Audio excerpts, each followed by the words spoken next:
How great is God, exalted in power, majestic above all. The heavens tell of his greatness. The skies display his awesome craftsmanship.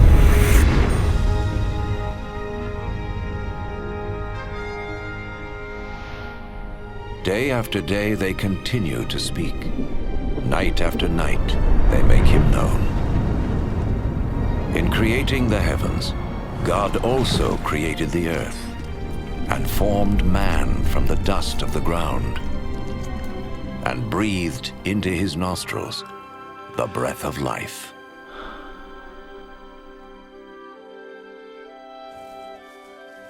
The God of love created man and woman in his own image to have a relationship with him. And so in the beginning, they revered and honored God and lived in harmony with him.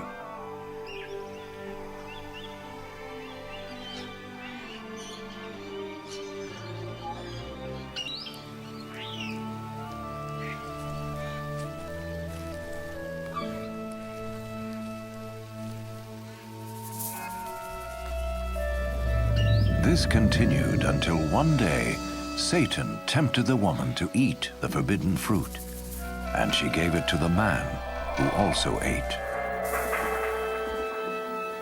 In so doing, mankind rebelled against God and went their own way.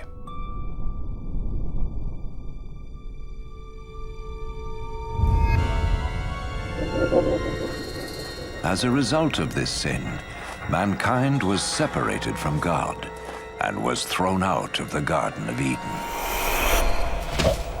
But God still loved mankind. It was never his desire to be separate from those he created. Yet how could God be holy and the source of perfect justice if he did not judge mankind for their sin? In his holy book, God reveals his plan to save the world from his judgment. One of the first to see this plan unfold was Abraham.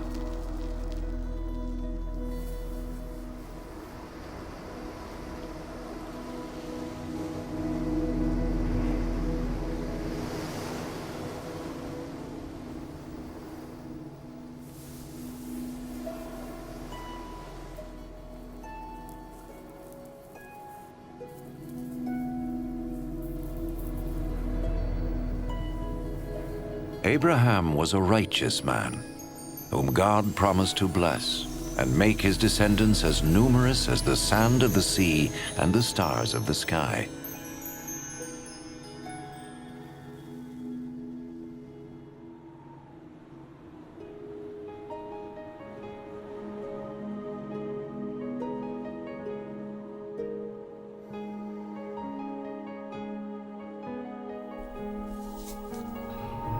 To test his obedience, God told Abraham to sacrifice his son as an offering to him.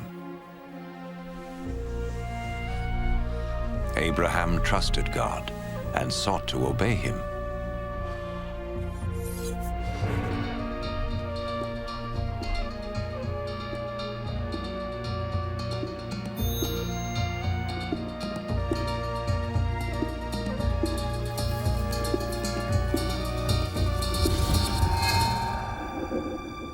But as he raised his knife to kill his son, the angel of the Lord stopped him.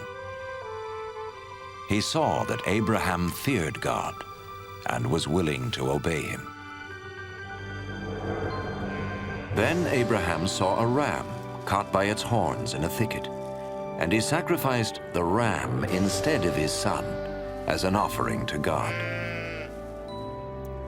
And so God showed Abraham that a lamb or similar animal was to be slain as a temporary covering for sin until God would provide his ultimate sacrifice to pay for the sins of mankind.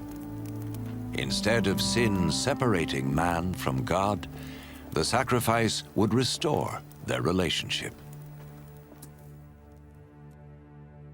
The Holy Scriptures speak of one who was to come and be the ultimate sacrifice for the sins of the world, As the ram took the place of Abraham's son, so this one who would come would take man's place, so he could be forgiven.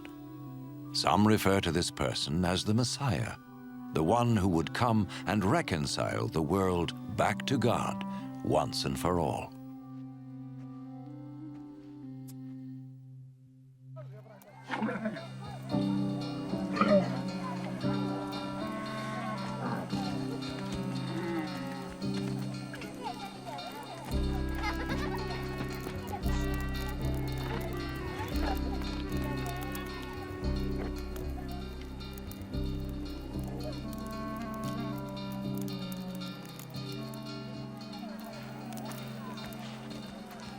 The prophets predicted many things in detail about the Messiah, hundreds of years before he appeared.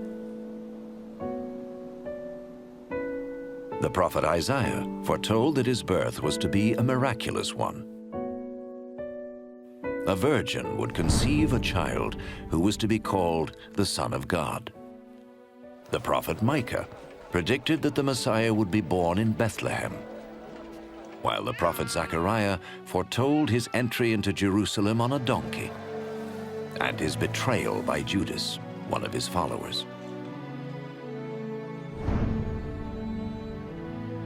Isaiah prophesied what the Messiah would do when he came. The Lord's anointed will preach the good news to the poor, bind up the brokenhearted, proclaim freedom for the captives, and proclaim that the time has come when the Lord will save his people.